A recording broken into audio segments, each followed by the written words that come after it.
What's up, y'all? Back again with Unit 4 sampling. And it's like basically like Costco samples, except with more mathematics and fairly confusing. My wife is currently assembling a pretend kitchen in the background, so if you hear any swear words, it's her, not me. I'm not muttering under my breath, I promise you. Okay. Let's go ahead and learn about or refresh our memories on sampling, Unit 4.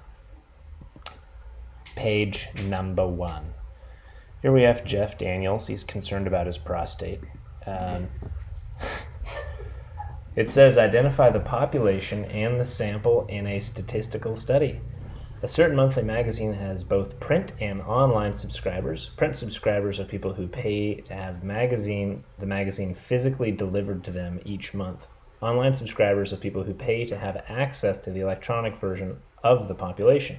The editors of the magazine want to study how online subscribers feel about the design of the electronic version, and they will gather data from a sample. What is the population and what is a reasonable sample? So one big thing here is if you want to be, and we're going to get to this, you're going to hear me say it probably 6,000 times. I would really recommend you try and get in your subscription for AARP early. We really want you to keep your prostate happy and make sure you have the right information at hand. Here are some key words from that paragraph. This is from an AP question. So it says right here that the question that they are pertaining to is how online subscribers feel. So that means we don't really care about the physical copies that are being handed out. Our population that we are trying to talk about, who are we trying to say something about? We're trying to say something about online subscribers. So it is all online subscribers. Key emphasis on the word all. And what's a reasonable sample? We think a reasonable sample for this is, do a little dotted line.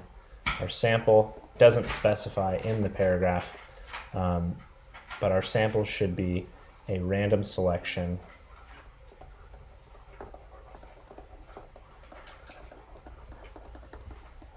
of 50 online subscribers.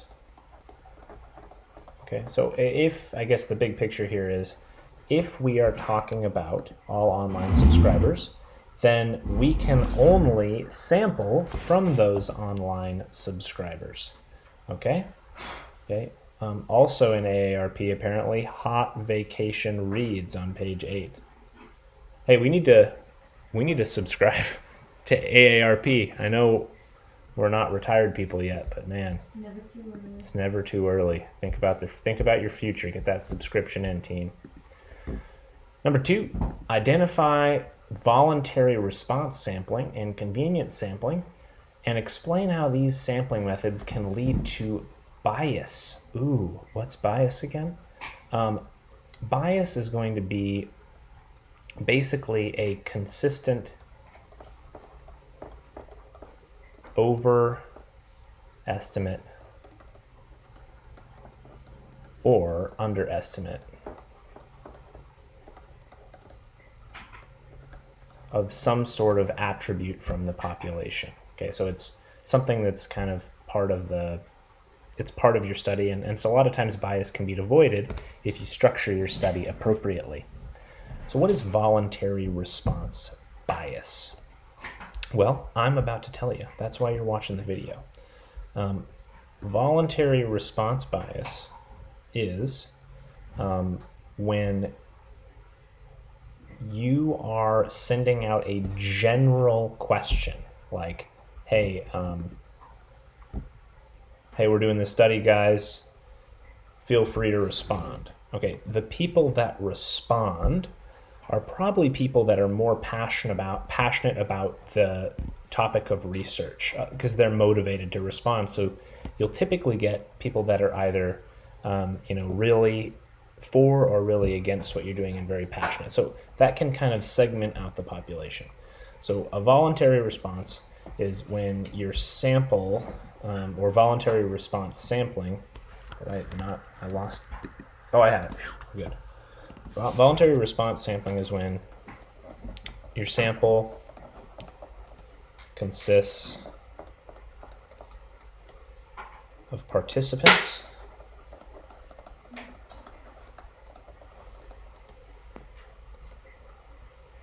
who volunteered, big surprise,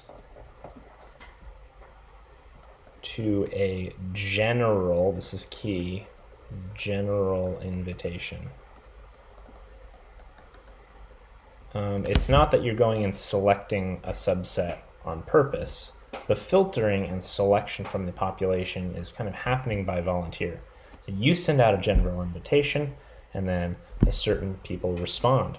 I've done voluntary response sampling with my teaching feedback form, which is currently available in Google Classroom if you'd like to evaluate me as your instructor. Your grade is not tied to that. I'm not forcing everybody to take it. People that want to respond can, so I'm probably not getting super accurate results. People that maybe that are in favor of my teaching are responding to that. I don't know. I haven't checked the results yet. It could be the opposite, or people that really think I stink. And that's what I want. I mean, those are the people I want to respond so I can become a better teacher. Convenience sampling. Convenience sampling is for people like me who are extremely lazy. Convenience sampling is when you sample the individuals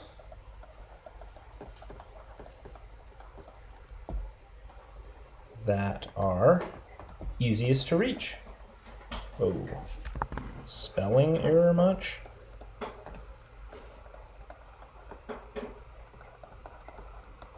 Okay, so this could be standing outside of a mall and just having people that walk in. It could be that you are just talking to people that you know, or maybe if you're sampling from, from the highway, you're counting grouse or something, you're just driving down the road and only counting the ones you see. You're counting the ones that are easiest to see. You're not marching through the woods, cutting through brush. That's not part of what you're doing. So it's kind of the easiest method, right? Easiest to reach convenience sampling. So that can lead to bias because maybe there's a pattern in the way that you are sampling. Maybe, sometimes it can be completely fine. But there can be patterns inherently in the way that you are sampling. So for example, you do get a response at, one side of the mall or another. You're completely eliminating, if people are actually still going to a mall, if you're standing outside of a mall and sampling, maybe maybe more people are shopping online, or a certain kind of people are shopping online for that product, the product that they would be getting at the mall instead, and only a subset of the population. And so maybe somehow the fact that online shopping and retail shopping and how that's related to what you're studying will have an effect on your results. So you have to be careful. Learning target 3. Describe how to select a simple random sample with technology. Or a table of random digits.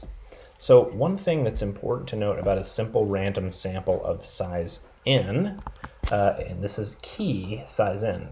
The common mistake with simple random sample is they think that, a simple random sample is where everybody in the population is equally likely to be chosen. And I can show you sampling methods, and we're going to talk about sampling methods that are not that. They are something else, okay? There are methods where everything has an equal chance of being chosen, but it's not simple random sampling. So simple random sampling is every possible sample of size n has an equal chance of being selected. And the way that you do this with a random number generator is you label all of the things that are in the population, all of the individuals or experimental units or whatever you're using, you randomly select a subset of that population, and we're going to see that. Well, you randomly select, so let's say you need, if you number everybody in the population that you need, from 1 to n, capital N, and then you're going to randomly select a number from 1 to n, and those are randomly generate a number from 1 to n, or randomly shuffle a list and pull those out. So if you were to use a random digit table to select from a population, you can grab individual digits, or like, let's say you're selecting numbers between, let's say 1 and 800. Let's say you're selecting between numbers 1 and 800. You wouldn't grab one digit, you'd grab 3.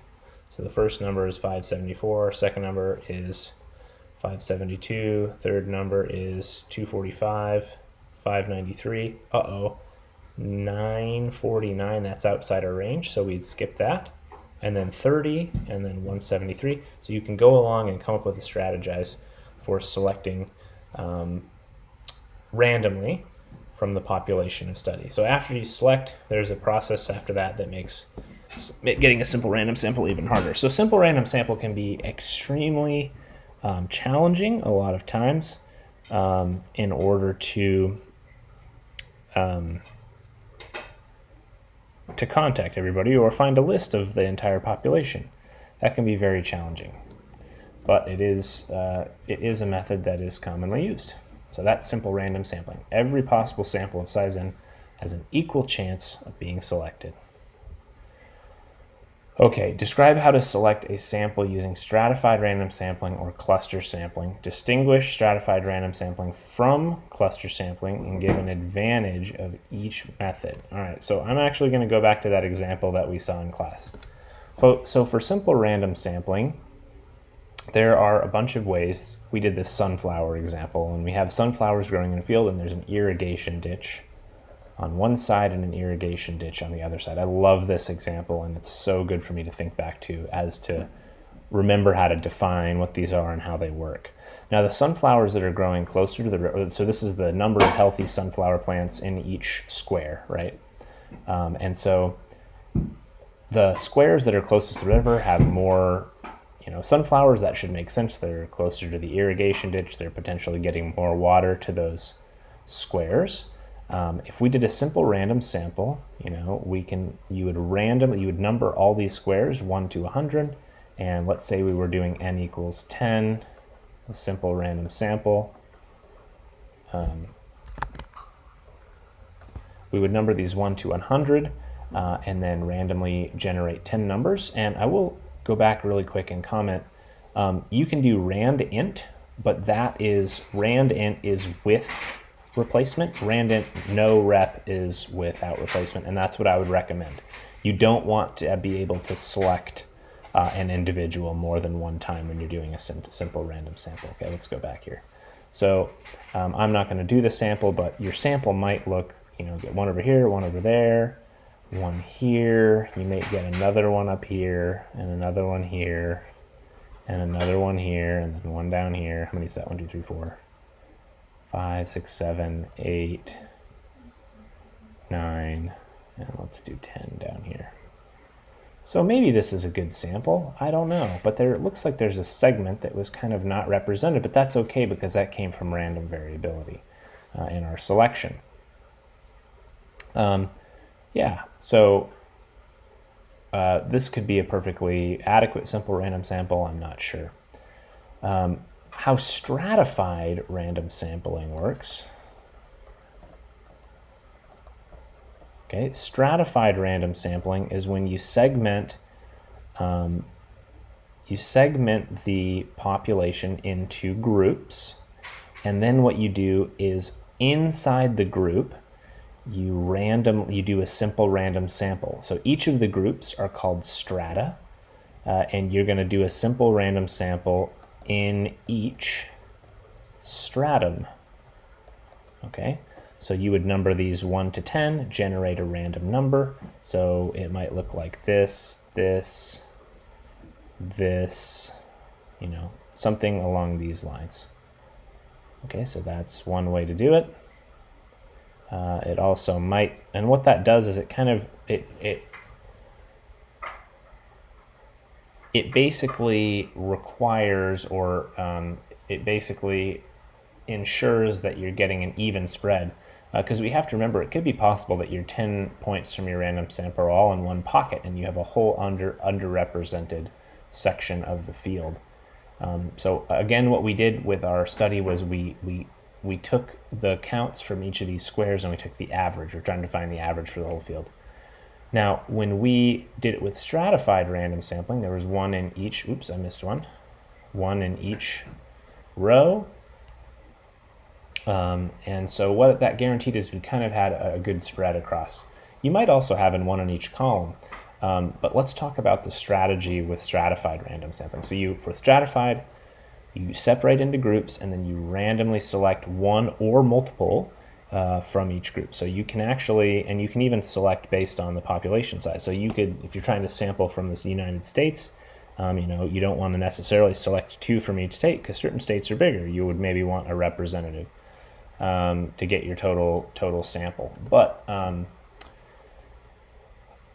you do a simple random sample within that stratum, and you only select you know, a couple things to get the total group, right? And stratified random sampling can be very hard, but it can have great benefits.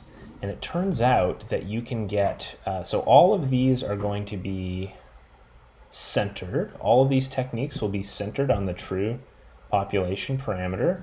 And I mean, kind of the sampling distribution will, of say X bar.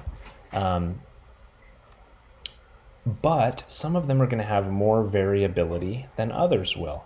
And so like this, when your strata are, if you look across the rows here, these are very, very similar. And so what you're going to do is you're randomly going to select something from here and then something from here where they're all similar. So the similarities are in the rows, and that has to do with the distance from the irrigation, right? More healthy plants, healthy plants, or not as many healthy plants in here. So basically, if your stratum are all, you want to try and make your stratum all fairly similar, and then you'll have a lot less variability than a simple random sample that you were selecting from.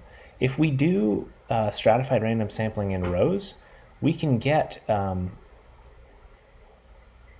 going to get a very different X bar when we sample 10. It's very possible for us to get like, you know, 90, we could get this whole middle row, right, and get a very, very low value for X bar.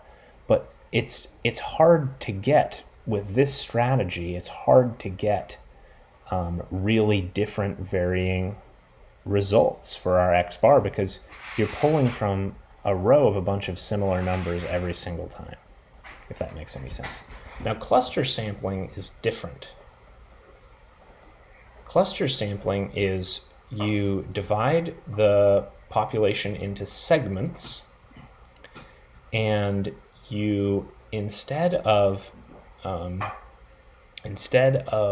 randomly selecting from the segment, which can be confusing based on how this is drawn, instead what you do is you select and sample an entire segment.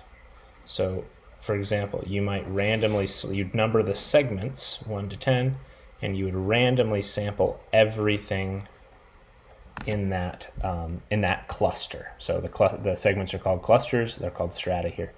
If you and then you don't sample anything else. So this is a great technique because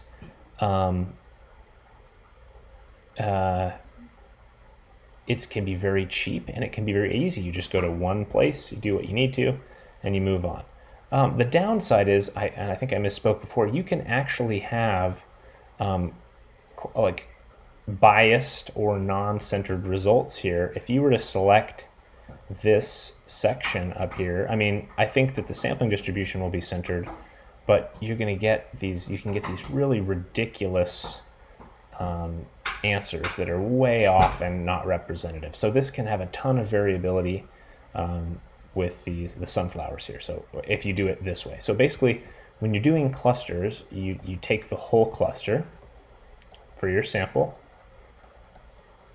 If you want your clusters to be accurate, you want lots of variability in your clusters, so you get an accurate representation of the population that you're sampling from. With strata, you want minimal variability within your strata, and then you'll get an accurate representation and low variability in your answer. So you want high variability in your clusters because you're taking the whole cluster, and so it can be representative. So clusters, you're just worry about it being representative, and with strata, you want them to try and be the same within. Hopefully that was helpful. Let's take a look at this example. The buyer for an electronics store wants to estimate the proportion of defective wireless game controllers in a shipment of 5,000 controllers from the store's primary supplier. The shipment consists of 200 boxes, each containing 25 controllers. The buyer numbers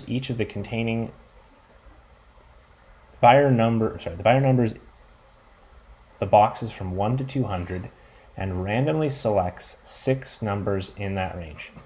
She then opens the 6 boxes with the corresponding numbers and examines all 25 controllers in each of these boxes and determines the proportion of the 150. So what type of sampling is this? This is, you can pause it right now and sit in suspense. This is cluster sampling. It's cluster sampling. So like, for example, let me go back. You can, like I said, you could take more than one element from the strata. You can take more than one cluster. You just have to sample that entire cluster when it's selected. And in the strata, you can take more than one sample from each strata if you want. So this is cluster sampling, and it's because when they selected the box, all 25, that's the word that tells us that it's cluster. And by the way, this is the superior controller. Okay, here we go. Explain how undercoverage, non-response, measurement issues, and other aspects of sample survey can lead to bias. Okay, undercoverage is when basically a large portion of the population is less likely of being selected or is just left out entirely. So some members of the population are less likely to be selected or can't be chosen. This creates obvious bias because you're not having a representative sample. You can't say something general about an entire population if you haven't sampled everybody from that population. And undercoverage bias can be made clear in things like the census. If you don't have a home, all right, if you don't have an address to receive mail, or if people can't find you, if you live out in the sticks, you're probably not going to get counted, right? Or if the census is just a perfect example for this, right? If you're homeless, you're probably underrepresented. That's undercoverage bias, and those people may not be counted on our 2020 census. Non-response bias is different. Non-response bias are the crazy folks that. Am I allowed to say that? I can call these people crazy, right? Sure, that's an opinion. Oh, yeah, sorry. They're the people that are like, the government thinks the government knows, is trying to collect information about them with these 10 questions or whatever, right? So non-response bias is the individual chosen for the sample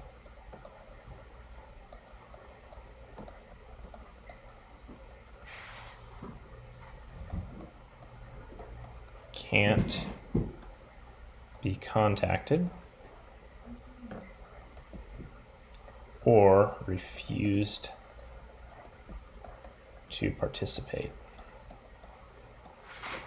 Nice. Okay, I think it's safe to say that if you refuse to participate in the census, you're probably hoarding ammunition at your house.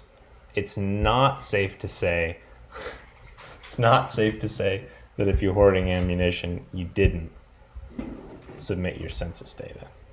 But I would say the first one's probably right. Don't quote me on that, please. I know this is going on YouTube and is documented for the world to see, but whatever. A measurement bias is something different. So obviously non-response bias is if those people aren't in the census, they're getting undercounted and decisions can't be made accurately about the number of people. Okay? This is kind of, a measurement bias comes from a flaw. It's like a fundamental flaw in the data collection itself. And the way that you're going to see this on the exam is probably like something like a poorly worded question.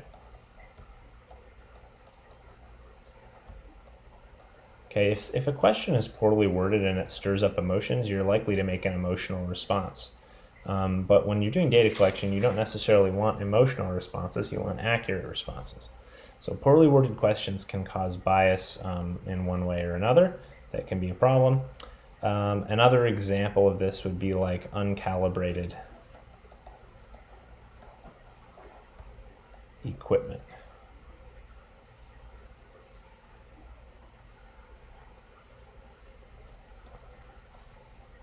Perfect.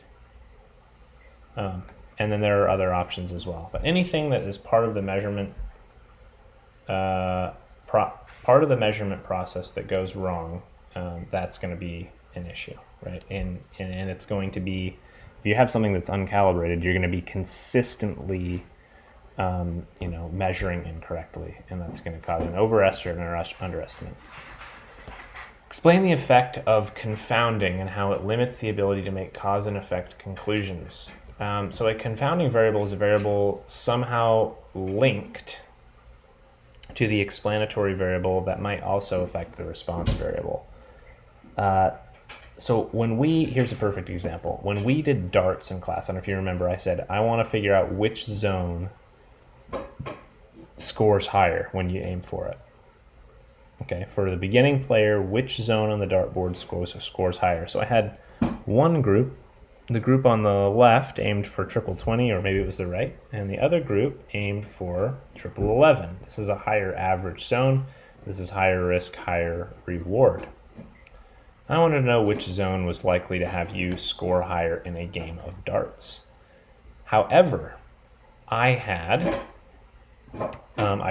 we randomly selected, we did everything we were supposed to, we randomly selected people into a group, and we randomly generated who was in which group, but the issue was we had people on the right board use the same kind of nice set of darts the entire time, and the people on the left board used a same kind of crappier pair of darts the entire time for the test.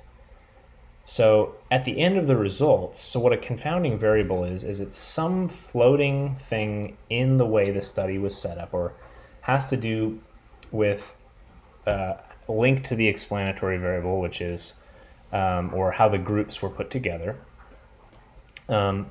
They could say, hey, yeah, triple 20 scored higher, or a triple 11 scored higher, but that was just because they had the nicer darts.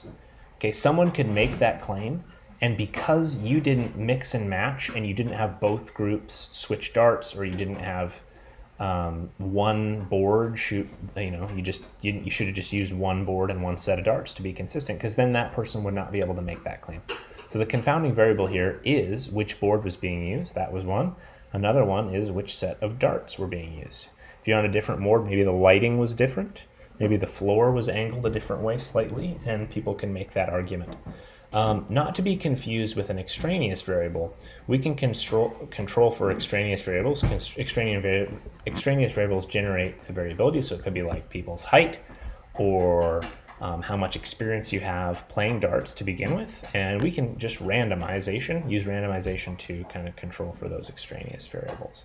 So confounding is somehow linked to the explanatory variable, and it's linked in this way because the explanatory variable here was attached to each board, and so were the darts. So there's the link. Moving on. Oh, this is a long one. A researcher wanted to study the effects of a certain chemical on cell growth. This is another AP question. The chemical was to be applied at 2 different doses. high and low, and two different cell types. So 2 times 2, strain A and strain B. So there's high A, low A, high B, low B. Each combination of dose and cell type was to be replicated 10 times. So it's like we're going to have 40 different experimental units here. To have consistency from one replicate to the next, the researcher decides to use 4 lab technicians. One technician would be assigned the high dose with strain A, a second would be assigned the low dose with strain A, a third would be assigned the high dose with strain B, a fourth would be assigned the low dose with strain B. The assignment of a lab technician to the replicates for a combination of dose and cell type would be randomized. So they're randomizing which technician goes to which dose and cell type combination. A statistician told the researcher that the design could be improved by controlling confounding variables. Which of the following is a potential confounding variable? So which of the following, I pulled it from a multiple choice question. What in here is the confounding variable? You don't need a multiple choice here. Okay, pause, take a guess. I'm about to go over it.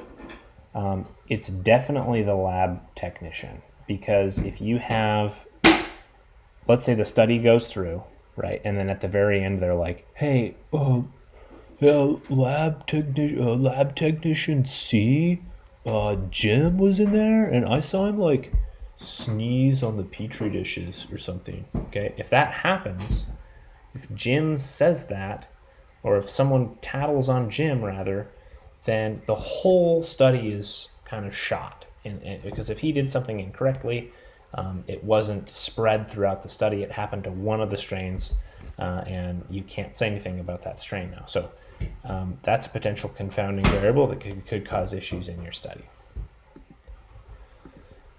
7, distinguish between an observational study and an experiment and identify the explanatory and response variables in each type. Okay, so here's the example. Researchers want to know if eating excessive amounts of cheese causes different levels of constipation in consumers. They decide to randomly select households from the top 5 cheese-consuming states in the United States and ask them a few questions about their cheese consumption and constipation issues. Wife Machine, do you think that this was a AP question or a Slagle question? I just want to. Was the prostate one AP or you?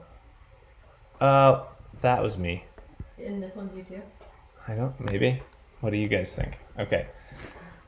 Researchers want to, eating cheese. Okay. So I can tell you right now, this is going to be an observational study. Okay, it's an observational study because we are not forcing the amount of cheese that people are eating. Okay, so it's all about where the data collection happens. If we're looking at the variables after they've already kind of been collected, then it's an observational study. If we are getting all the people, assigning the treatments, and then collecting the data collection is happening after we get all the people for our study, that's going to be an experiment. Okay, observational study is you're just kind of a third person. You're trying to collect data and say something potentially about a population. Okay? Yeah, so this is definitely an observational study. Experiment is you need to be randomizing who gets treatments, and you need to have kind of different levels of treatments present. Number 8, identify the experimental units and treatments in an experiment. Well, this should be fairly easy. The experimental unit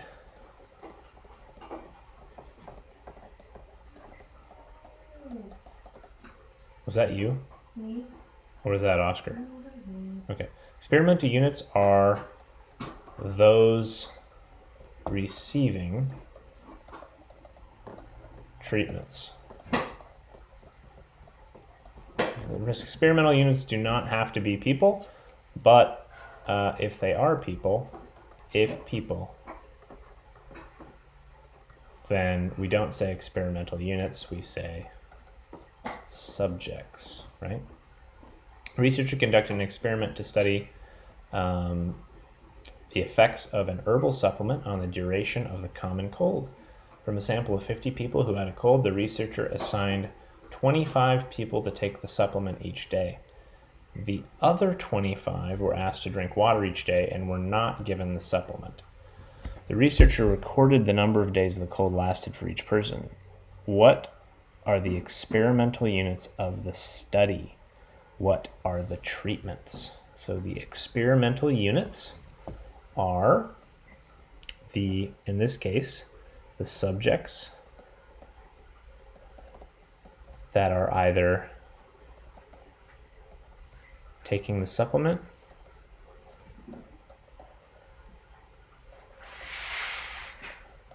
or no supplement.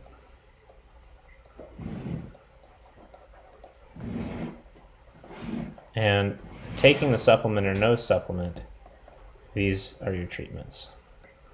So the treatments are the condition that you are forcing or imposing upon the experimental units. The experimental units are those that are receiving those treatments.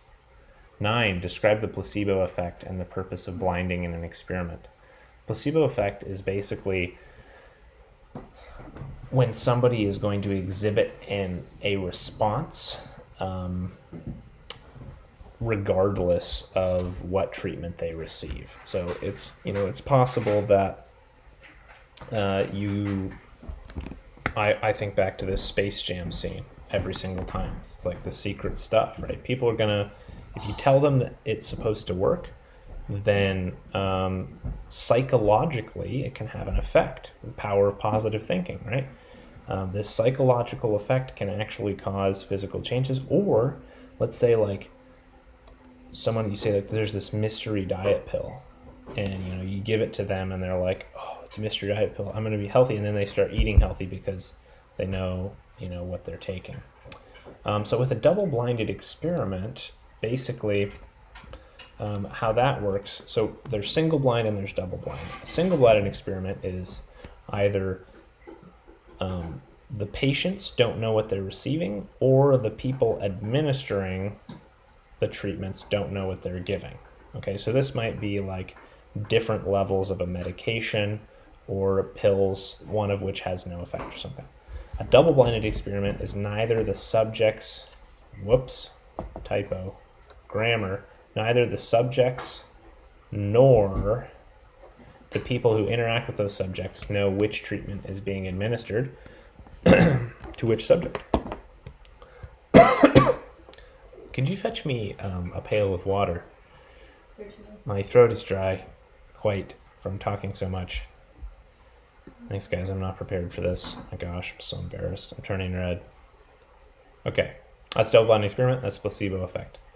So a placebo then is kind of a pill that's given that is intended to have no effect. So it would have like sugar in it or flour or something that would be unrecognizable in comparison to the medication on a superficial level.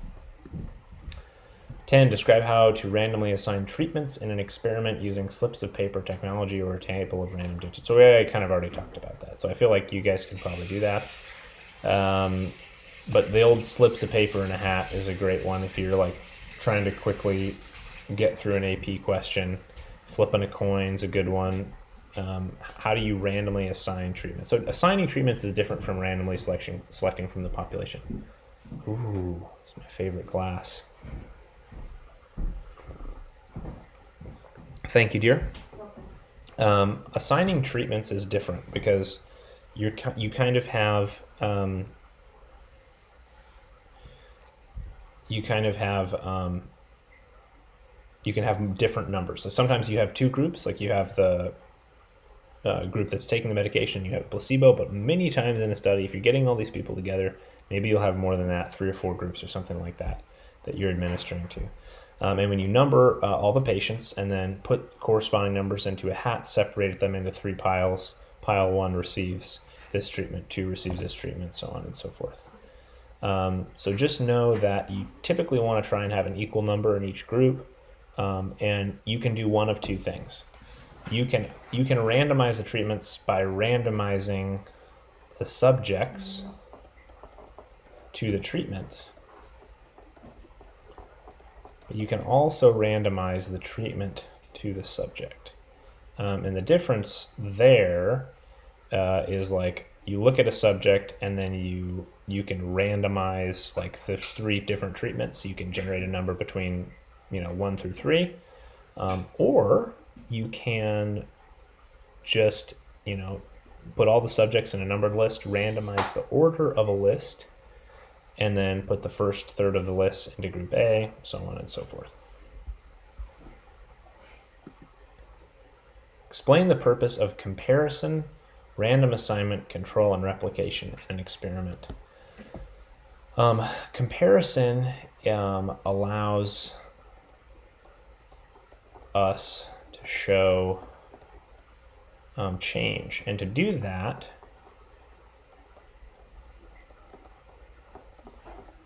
we use a control group.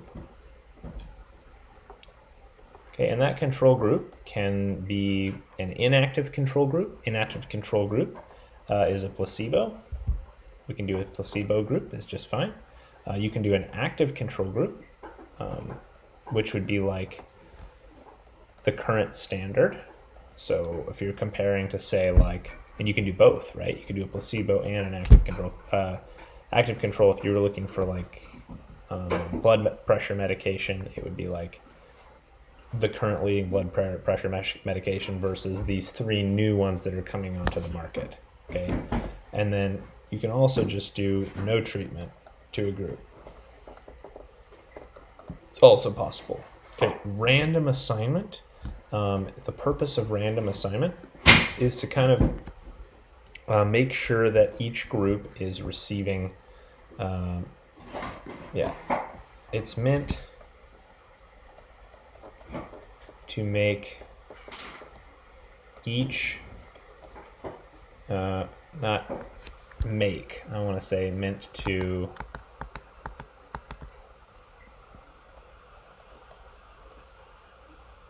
balance each treatment group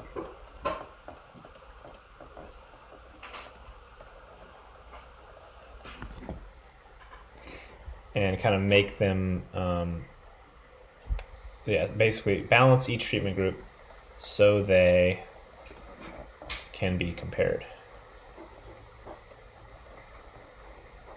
Okay, so basically what it does is random assignment is making each group representative of the population, ideally. If there's some method for placing them into the groups, there's probably going to be some inherent bias associated with that group.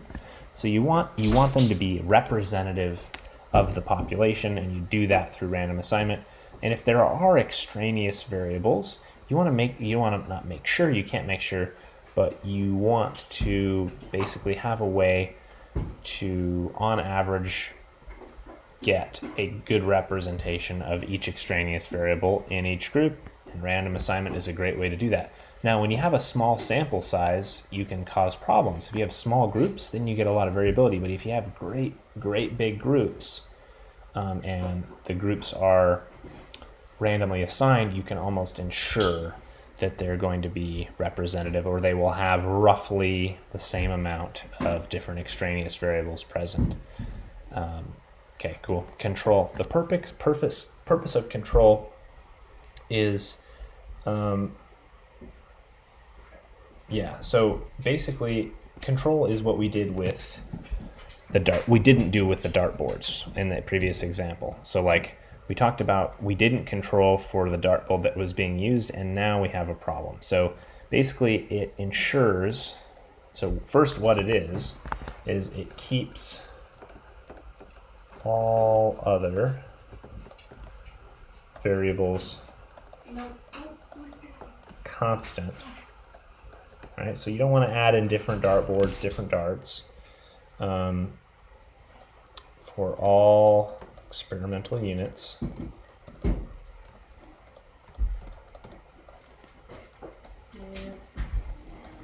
So cause and effect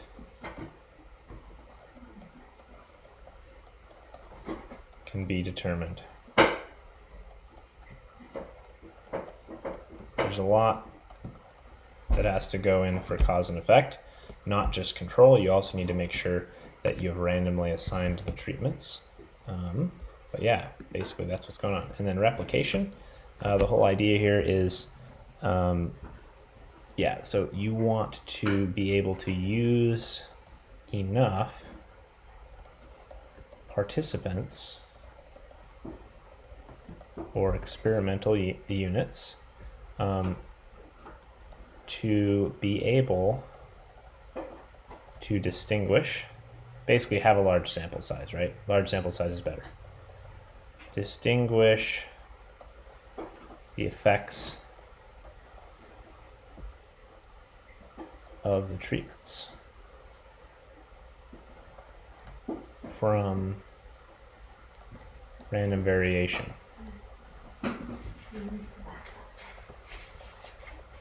If you give one person a pill and it has an effect, it's not super convincing. If you give 10,000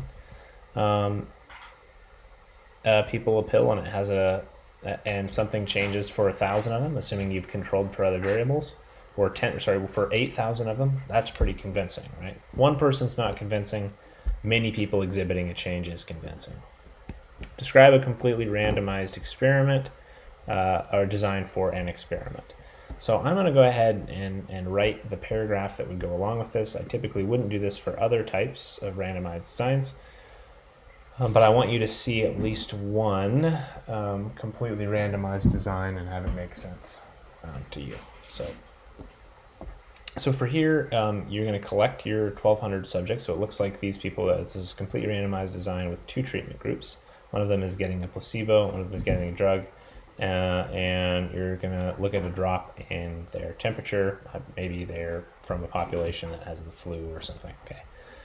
So the first step is the random. So we've collected our 1,200 subjects. So that would be actually step 1. So you're collect the subjects for study.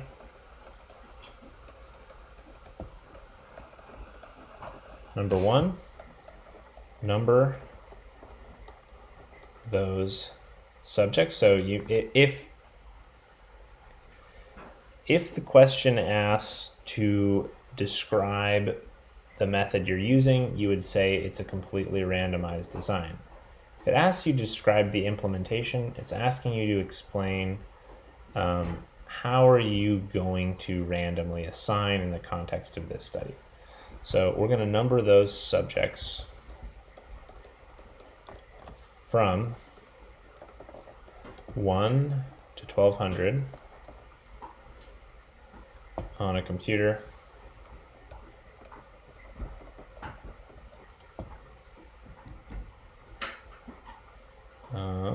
And we're going to use a random number. So remember, here's the thing. We can randomly assign people to a group, or we can go to each individual and randomly assign a treatment. Now, if we do that, we're likely to not get an equal number of groups. So if we want an equal number of groups, we have to do it this way. So we're going to use a random number generator to select 600. Doing this with slips of paper and a hat is going to be very challenging. Numbers between 1 and 1,200 without replacement. Okay, no one should be able to be selected twice. Assign the selected. So we've just done this. We've collected this. We've done this. Now we're forming the groups. Assign the selected subjects to group 1.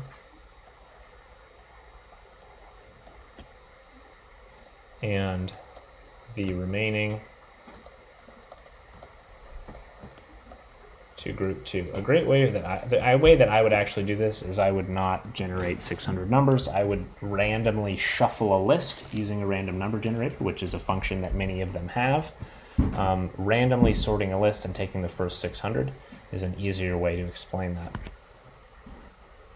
I just did this because I don't know how they're going to take that answer, and I know that they'll take this one even though it seems ludicrous. The rating to group 2, thank you. Okay, and then, so we've just done that. We've assigned our groups. Next is administer 325 milligrams of drug X to group 1 and the placebo to group 2. This is going to be a long video. And then we're going to need to talk about, so there's that. And then we need to talk about the compare. Okay, so compare the results and drop in temperature for each group.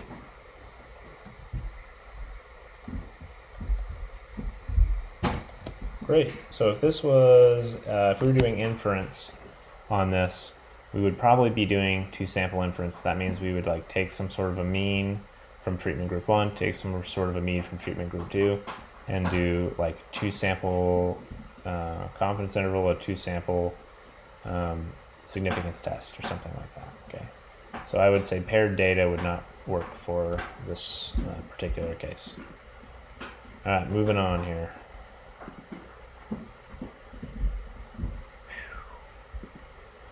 Describe a randomized block design and a match pairs design for an experiment and explain the purpose of the blocking in the experiment. So, you know, for when you block, this assignment to blocks should not be random, okay? Basically, for blocking, you want to try and find some sort of variable within your population that you think is going to potentially, in this case, generate a bunch of variability in the groups. If you're taking a mean in blood pressure loss, maybe it's different for men and women. So what you can do with blocking is you basically do the experiment twice. You have a group of men, and then you're starting and doing it with the men, and then starting it and doing it with the women. And then basically you're carrying out a randomized design with the men, randomized design with the women, and then what you can do is you can see the effect of gender in this case on the drop in temperature as well as the treatment. So you can look at the total treatment data. You can also look at the treatment data within the women and within the men. And you're also ensuring here that you have a balanced number of each. If you tried to do it the other way, our sample sizes are large enough here, but if you try to do it the other way and then you looked in the group and then looked at men and women, you're going to have an uneven number. This ensures you have, well, I guess it doesn't ensure you have an even number in each block, but within the group it ensures you have an even number of men and women. Okay, and then you can compare when you're done. What's a matched pairs design? So if we want to do like a paired t-test or a paired t-interval, not a 2-sample t-interval, like we did with the completely randomized design, we need some sort of way to pair this data. And there are lots of ways that you can do it. One way would be, and there are not lots, you get two people that are similar in some way or form and you put them together. So maybe you take pre-existing data about people's exercise habits or temperature or some other variable, and you sort the list and you take the top two and you randomly assign. So basically what you're doing is you're blocking for each pair of similar individuals. So like two individuals that are similar, and then you're blocking, you assign one to treatment 1 and one to treatment 2. And you take the next two that are similar. Another way that we could do this and this is a little strange, would be to have each person take both of the treatments. So what you would do if you wanted to do it this way, you can do it this way. It's just a little harder. So each subject. How's that kitchen coming over there? Good, fix doing that stuff. Okay, good. Each subject takes both the drug and the placebo. You need the matched pairs, so now we have a pair of data for each subject. So we have 1,200 subjects, we're really going to have 2,400 data points, kind of, because each person is going to take each drug. This can get expensive. Each subject takes both the drug and the placebo at separate times, I must say. Separate times. And at separate times. Maybe in intervals of 2 months, per se. So let's say they take they're going to take the treatment drug for 2 months, and they'll take the placebo for 2 months. The order for a total of 4 months. So the order in which each person takes the treatments is randomized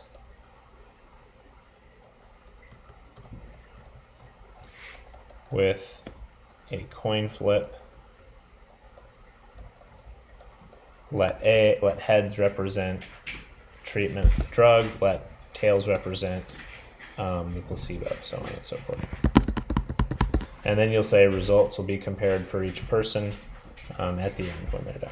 So that's the match pairs design. You're looking at the results of the pairs. Okay. Number 14. Explain the concept of sampling variability. And when making inference about a population, how sample size affects sampling variability. Okay, so when you have large amounts of variability in a sample, basically generalized statements about a population from which the sample was selected is less convincing. Okay, you want to have a small amount of variability, and the way that you would do that, or a potential variability, the way that you would do that would be by increasing your sample size before you get your point estimate. So increasing your sample size decreases variability in your point estimate, or in your sampling distribution, so to speak. So it's going to result in a calculation that is closer to the population value parameter. Okay, the population parameter is the thing we're trying to estimate. Higher the sample size, the closer we get, because our sample is more representative of the population, especially if it's been randomly selected. Almost done. Explain the meaning of statistically significant in the context of an experiment, and use simulation to determine if the results of an experiment are statistically significant. Okay, so significant just means that the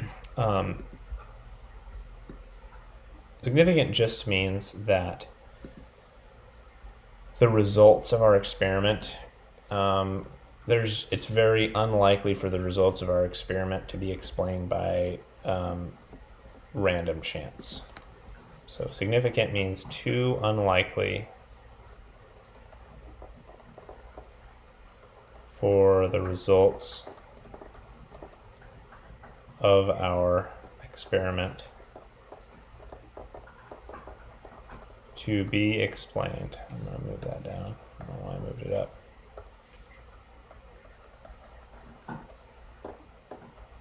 By random chance.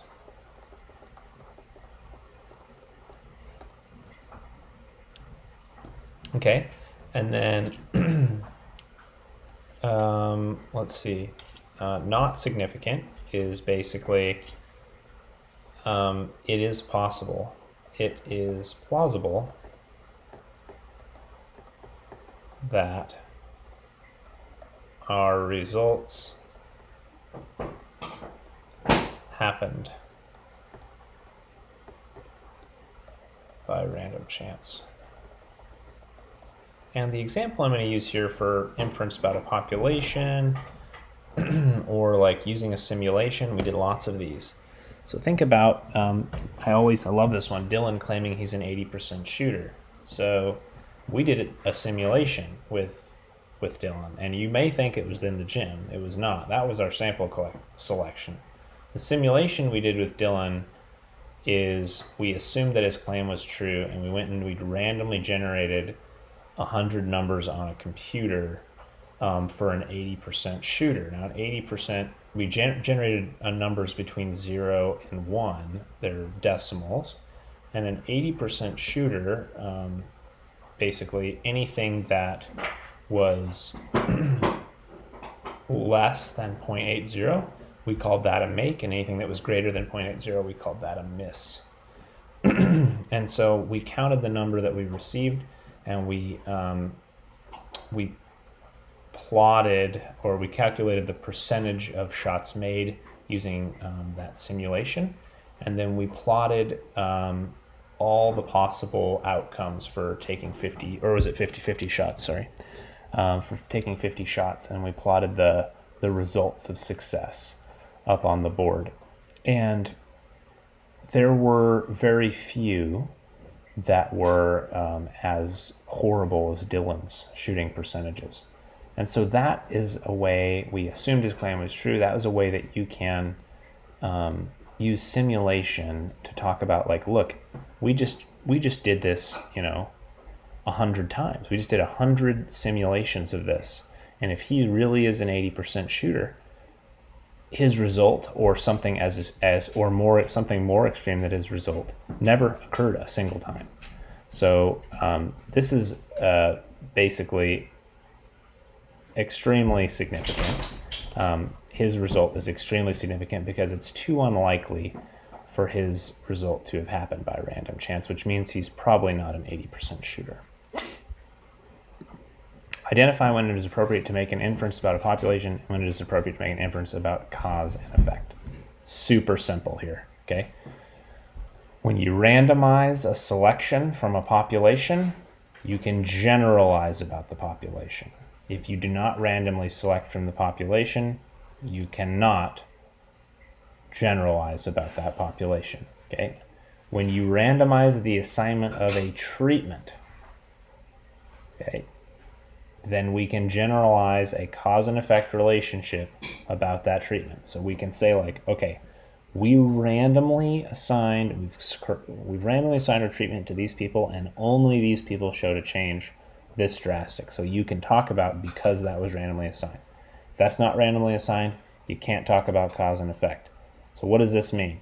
This means for observational studies, you're not randomly assigning a treatment, you're observing. So that means observational studies, it is impossible for us to talk about one variable affecting the other. You can't talk about cause and effect. You can say there's an association, but you can't say cause and effect. Okay? Yeah, and you can have certain studies may not have randomly selected from the population because that's too hard. But they did randomize the treatment, so they can still talk about cause and effect for people like the ones in this study, right? Or maybe maybe both are satisfied, maybe neither is satisfied. That'd be a really bad experiment or study. But maybe you are randomly selecting from the population, but you didn't randomize the treatments. In that case, you could state something about the population, but not the treatments themselves. Now, although this is not on the AP exam, it's a good thing to keep in mind, and it may come up in some sort of form. But when you're evaluating a study, you want to make sure it's been done in an ethical manner, and by that I mean you want to make sure that every single participant was chain smoking cigarettes. I'm joking, that's not true. You want to do quite the opposite. What you want to ensure is that all participants were treated and were basically given, no one was put at risk. There was no danger tied to your study. If anyone is harmed in your study, it's a no-go. And this is why we cannot ethically prove that smoking causes cancer. There is a strong association between people that smoke and people cause cancer, but scientifically, this is the reason why we can't force people to chain smoke for 30 years, because we would be potentially killing them, and there's an ethical quandary there. Okay, so the reason we can't show a cause and effect relationship between smoking and cancer, and the reason this is something that can still be sold, is because of this this ethical rule that we have that is justified, right? So basically, you need to give informed consent. You need to know that you're being studied. And if that doesn't take place, it's no bueno. And the last thing is, you need to make sure that the results are confidential. None of your personal information is being revealed that you haven't signed a waiver to release. So if you're consenting to give information away, that's another thing. But maybe if you want your results protected, you are entitled to that. Holy mackerel. That was a lot on sampling, team. That was a long video. Thanks for watching. I'm going to hit the grindstone in the morning and try and make another one. We're going to do this. Let's get this 5 on this AP exam thing. Yeah, you got it. Thanks for watching. Hopefully this was helpful, and have a great evening. Bye.